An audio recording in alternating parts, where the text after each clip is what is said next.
rail strategy. I'm Jennifer Carver with FDOT, and I'll be facilitating this portion of our workshop.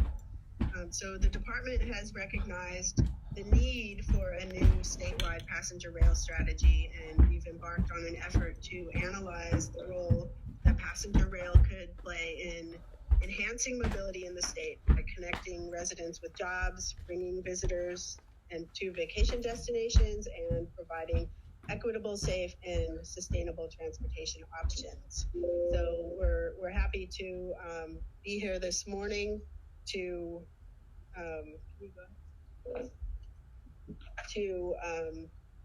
provide a little bit of information about our statewide passenger rail planning activities, to receive input from you all on this board on how FDOT can support passenger rail planning activities, and identify potential collaboration opportunities.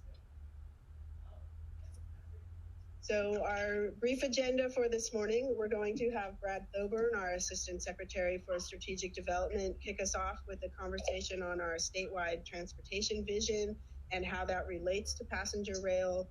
He'll talk about our Vital Few, the Florida Transportation Plan, and other planning efforts. And then we'll have Kenyatta Lee, our Chief of Modal Development, discuss moving from our vision into implementation and the department's thinking on our role in advancing intercity, regional, and urban passenger rail. And then we'll have some facilitated conversation on the topic. We'd like to keep this discussion at the policy and strategy level, and then Assistant Secretary Thoburn will close the meeting discussing our next steps. We do have some polling questions for you, some interactive polling questions that we'll get to try that out in a minute. Just a few discussion guidelines. Your feedback is very important to us, so please, all the board members, please participate in the conversation. As I mentioned, we will be using Poll Everywhere to receive your input, and so everyone on the GoToMeeting and in the room can participate in that. We'll try that out here in a minute. And if in the room, if you wish to make a verbal comment, if you could help me out by tipping up your card, then we'll know who wants to speak. And remotely, we'll let Beth help us with that. And we are taking meeting notes from today's meeting, so we'll capture all of your comments at one point later in the discussion. We will put our notes on screen so you can see that we're captured. So let's try out the Poll Everywhere for a minute. So there are 3 ways that you can get into the Poll Everywhere. So you can use your phone or your computer. So go ahead and you can go to pollev.com and enter FDOT rail, or you can just take a picture of this QR code with your phone and it should take you right into it. And then if you don't have a smartphone and you're just using text, you can text to the number 22333 and then text the message is FDOT rail. So everybody take a minute and get in there. And then we'll try out our first question. Everybody looks like people are trying to scan the. So let me know if you're getting in. You need Wi-Fi to do so? You shouldn't need. You can use your data. Yeah. You have download the app. I did the little record too. The next slide with the actual poll. All right, let's try So this is the first poll. So if you don't need Wi-Fi. Welcome to Verizon Wireless. We're unable. So people. You can connect the Wi-Fi. You can connect the public desk. You can connect the on.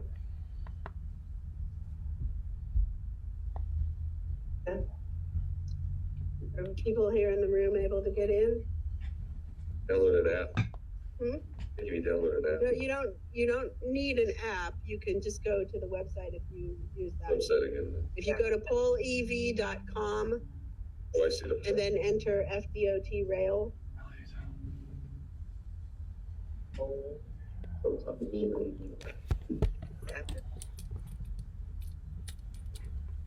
Is it working?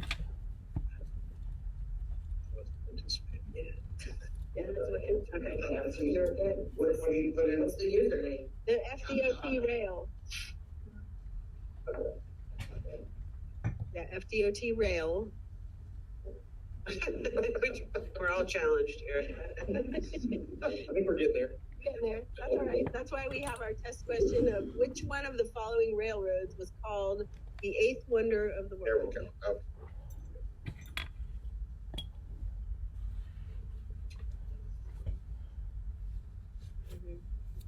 Are y'all getting in, or we can all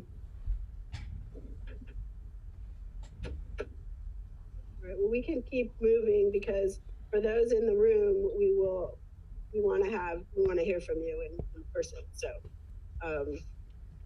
So it looks like most people are answering Flagler Railroad from Miami through the Keys, and that is the correct answer. So let's move to the next question, which is which of the following best represents your affiliation? So we can get an idea of who's on the call, on the go-to meeting, and who might be in the room who's able to get in there. We do multiple choice. No, we just, I got that one, that one, that one, that one. sorry, for this one, we just gave you one choice. All of the above. All the above? Yeah. Yeah, you could say other and all of the above. For this one, we only gave you one choice. We have some others later where you can answer.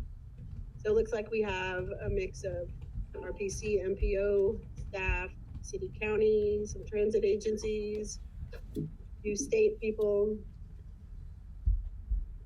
Right, and so now I'm going to turn it over to Brad to give an overview. Thanks, Jennifer.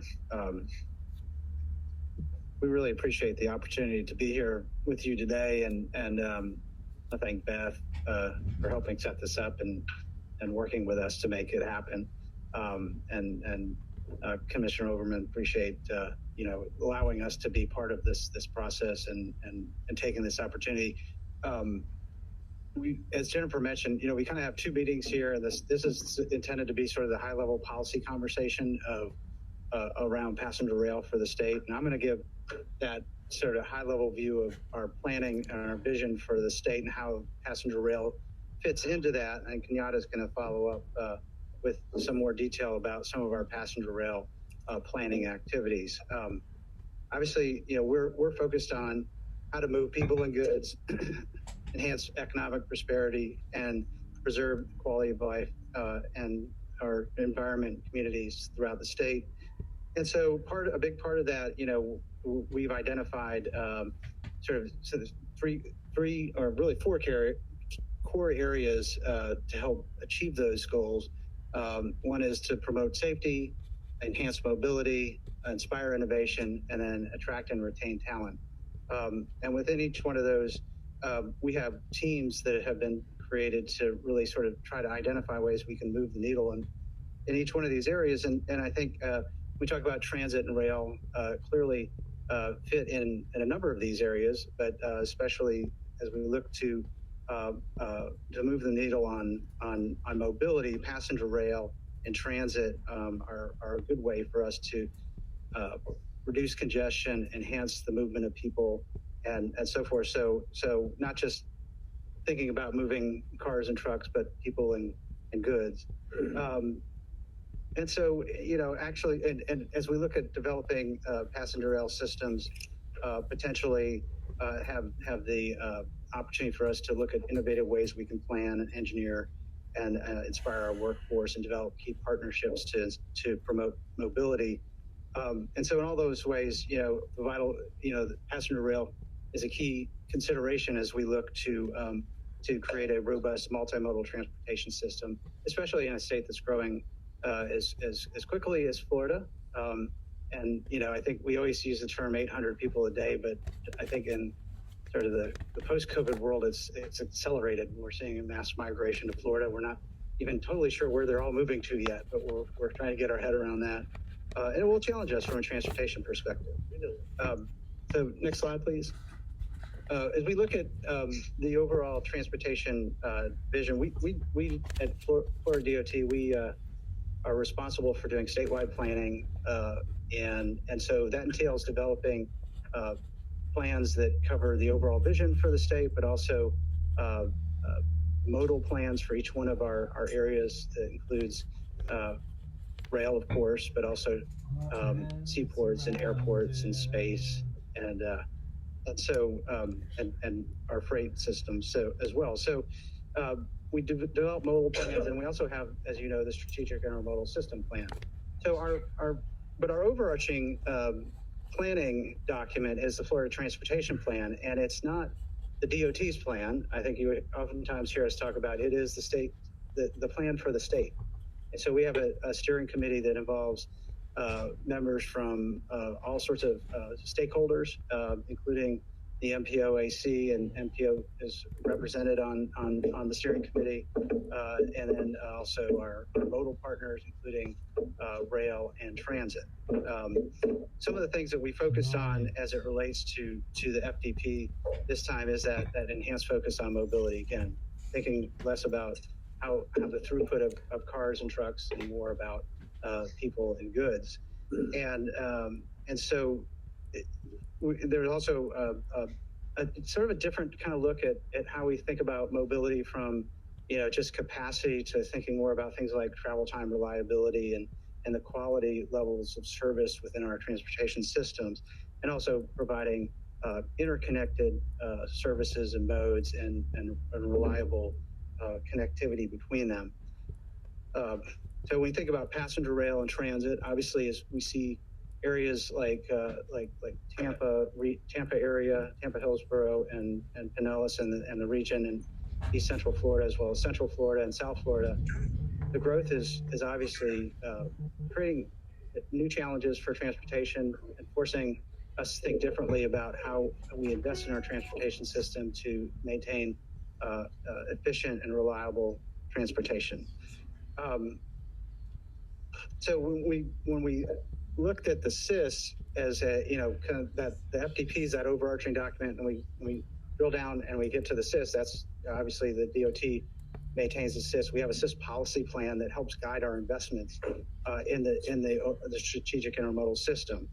And so after we completed the FDP update, we've started working on the SIS policy plan, and that's policy plan has really been the update has been focused on things like providing greater flexibility, kind of defining what constitutes interregional, and ensuring that we maintain that we're providing statewide strategic investments, but we're also providing flexibility that we make sure we're addressing the changing needs in the various areas within the state.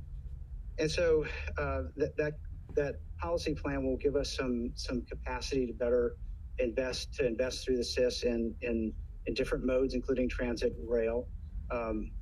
We do have that ability today, but I think with the policy plan, we're gonna create some additional flexibilities in that regard. So, well, I would note that the SIS policy plan is actually, the draft is actually available online now, and we'll be taking comment on it through January 7th. And so I encourage you to take a look and provide your insights on it. One of the things I noted that we do have a variety of different modal plans, and except that in one area we don't have a modal plan is actually in the transit area. We have modal plans for all the other areas. So we're in the process of developing a statewide transit strategy. What we didn't want to do is create a big plan that sits on the shelf. We want to have a nimble strategy document that helps guide the DOT's role in supporting public transportation. Like a lot of our modes, the DOT is we're a funder. We maybe provide technical assistance. Sometimes we provide safety oversight and things like that. As the world of transit changing, we know that the department needs to be recognize the challenges facing public transportation moving forward, and that may mean we have to think differently about what our investments look like, what our technical supports looks like, and what we do as an agency. And that gets me to the last one, which is rail. We are actually updating our rail system plan, and we just kicked this off. And the rail system plan is obviously not just passenger rail; it's both passenger and freight rail. I think we can generally say that in the past, a lot of the focus has been on the freight side as we thought about rail. And earlier this year, Secretary Tebow challenged me and our team in terms of thinking differently about what is the future for passenger rail and what's our place in supporting various types of passenger rail investments. And if you look at, Kenyatta is going to kind of cover this, so I don't want to get too far into it, but historically, our policy and our vision for passenger rail has been driven a little bit more by individual projects than a holistic vision. And obviously, Sunrail and Tri-Rail, and we've had iterations of Intercity high-speed rail.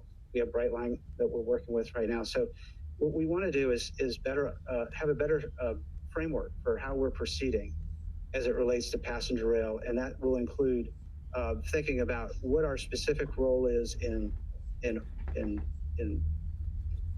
urban transit systems, urban passenger rail, regional, and intercity rail. And each one of those is unique and different, and our role will be different in each one of those. So what we want to do today is get some of your feedback and thoughts about what our role can be, but also what the role of the cities, counties, and regions and different partners can be. So with that, I'm going to hand it back over to Jennifer, and I know we're going to transition into a more robust conversation about what that role could be. Hey, Brad, are there any quick questions for Brad before we move on to another poll? Ms. Long, you're recognized. Thank you very much. I'm very curious because I didn't hear you say anything about our partners at the state level. And it seems to me that unless we have a clear understanding of what their statewide policy is with regard to moving all of our citizens around, that's one of the most difficult things to deal with, because you see, and I've had these conversations with Secretary Gwynn, between Jacksonville, Orlando, and South Florida, they are miles ahead of where we are in Tampa Bay. So how do we even out the equity and where the money goes?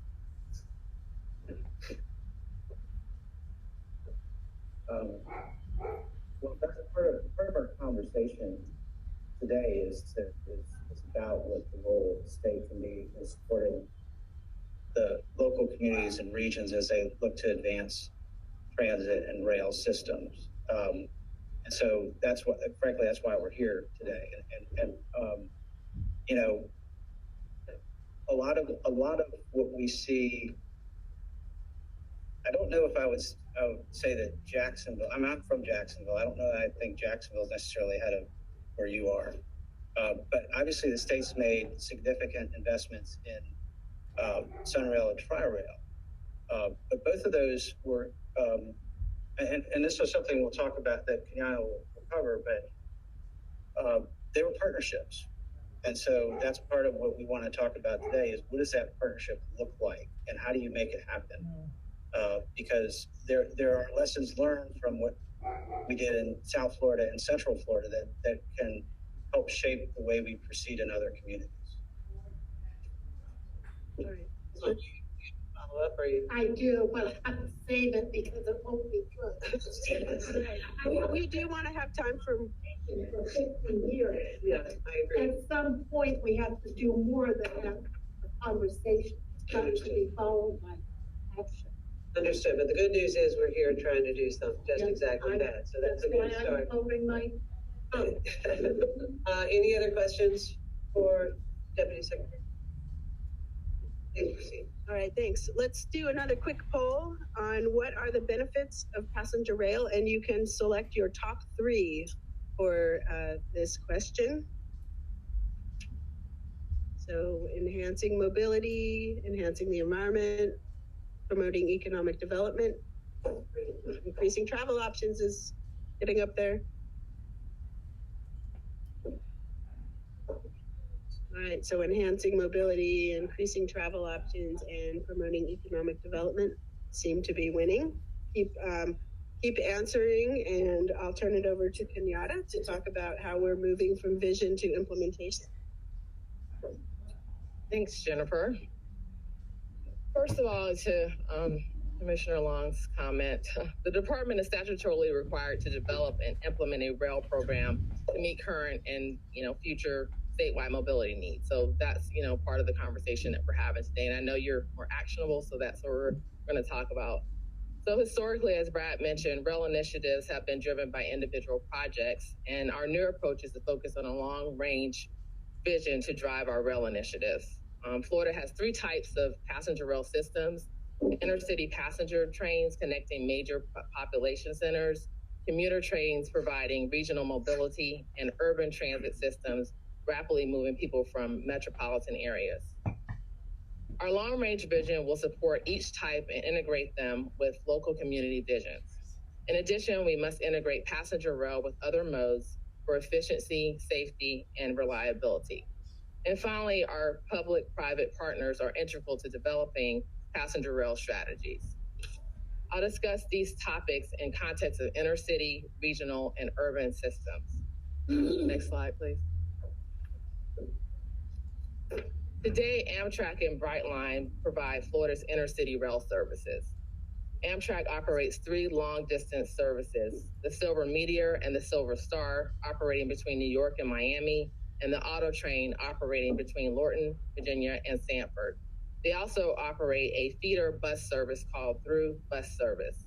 Amtrak carried approximately 905,000 passengers in 2019. Although 18 stations cover nearly 423 miles of service levels are infrequent, often late, and travel times are not competitive with automobile travel. The Amtrak Connects Us plan calls for Florida improvements, and substantial funding is available in the Infrastructure Investment and Jobs Act. I want to note that the Florida corridors are likely to be operated as state-supported services, as they are less than 750 miles in length, which means that Florida will be responsible for providing the annual funding to pay the operation of service. Brightline began service between downtown Miami and West Palm Beach in 2018. The Orlando segment is under construction, and an extension to Tampa is planned. Funding comes from the real estate development value capture, similar to a Japanese model. Their for-profit approach provides a high level of intercity passenger rail. FDOT does not financially support their capital development, nor does it have authorization to subsidize Brightline's operations. However, Brightline suspended all service in March 2020 due to COVID, so service continuity is a concern from the public perspective. Next slide. Moving forward, here are some strategies that we want to consider as a part of us working internally with our team, with our passenger rail working group. We're looking at developing a model for delivering intercity passenger rail service in Florida, leveraging the public-private partnerships, developing policy recommendations to USDOT regarding Amtrak service, subsidy requirements, and agreement terms. Required state support on routes less than 750 miles in length may be limited for many states, and lack the transparency for Amtrak's cost allocation model is a concern for us. Conducting a statewide planning to evaluate needs and opportunities for high and higher speed intercity passenger rail connecting Florida regions. And then we're going to look at determining the public role in private systems and conditions for potential private-public partnerships, while preserving space in highway rights-of-ways and state-owned rail corridors for future services.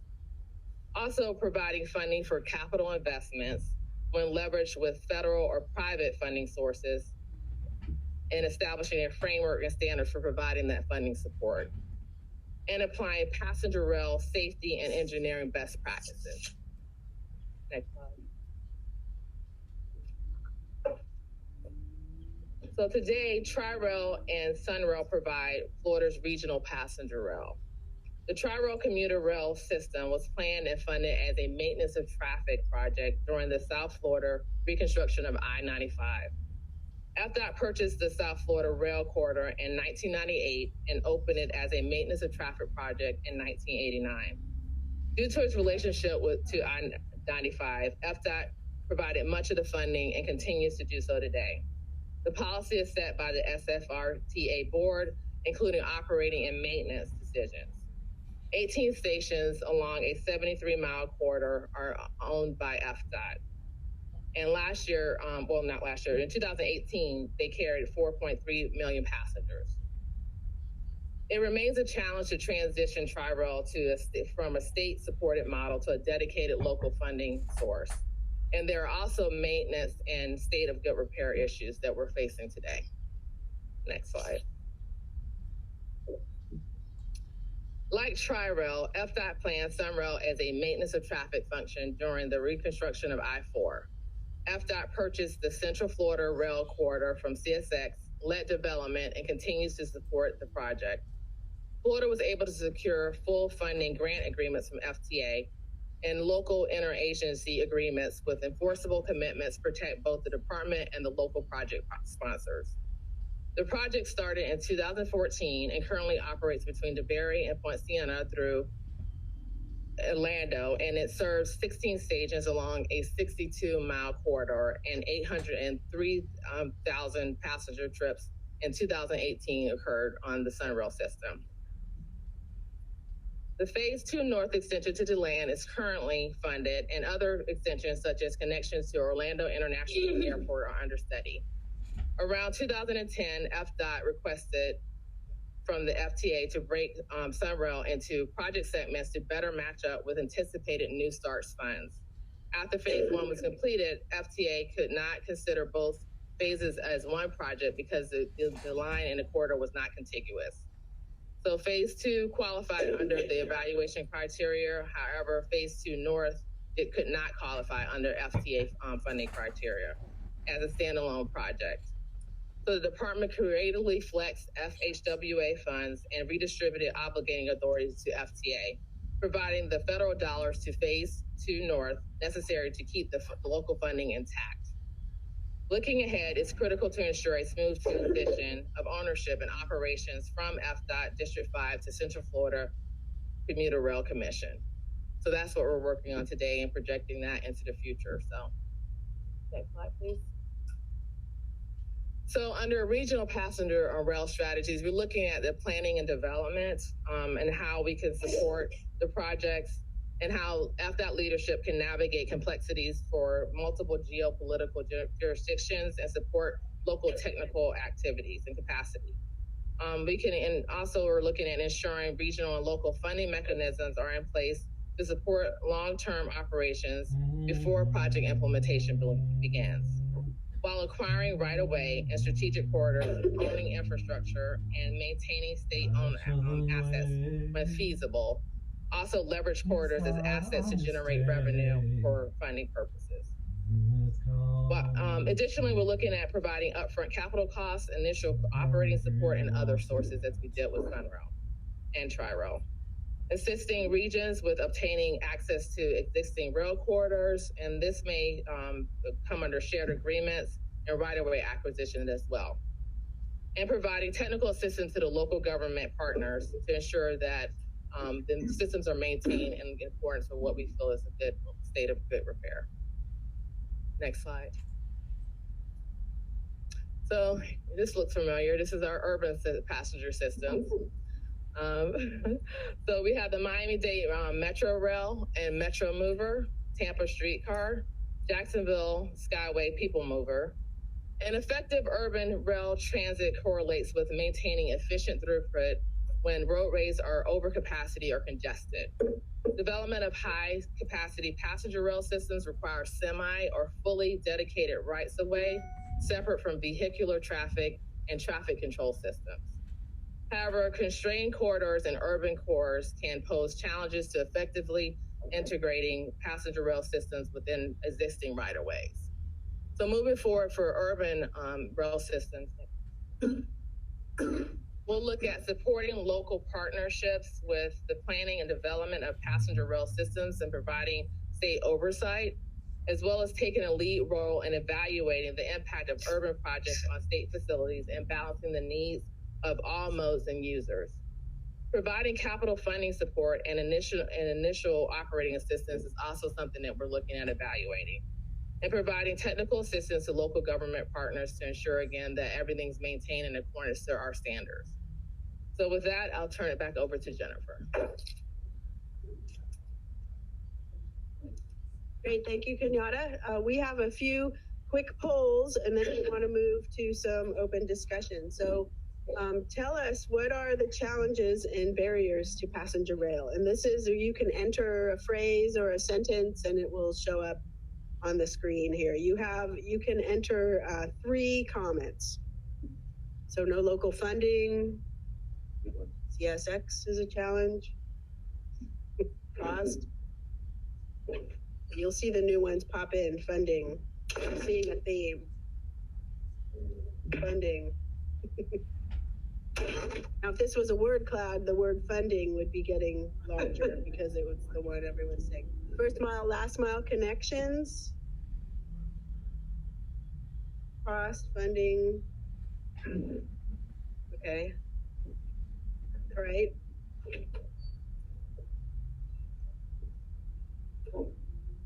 Long-term operating cost. It's a new one.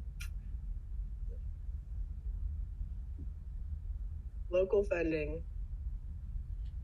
All right. All of the above. Okay, let's move on to the next question then. Last mile support system, so first mile, last mile. And then the next question then is, what can FDOT do to help address these challenges and barriers? So as Brad mentioned, we want to start talking about roles for the department and different roles.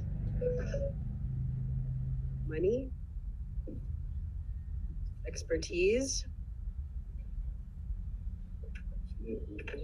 operations funding, preserve existing rail corridors for future use, marketing the benefits of rail, helping build consensus, prioritize passenger rail as part of the strategic intermodal system network, regional consensus, speed up the funding timelines. Okay, acquire right away. Funding transit operations, coordinate a strategy.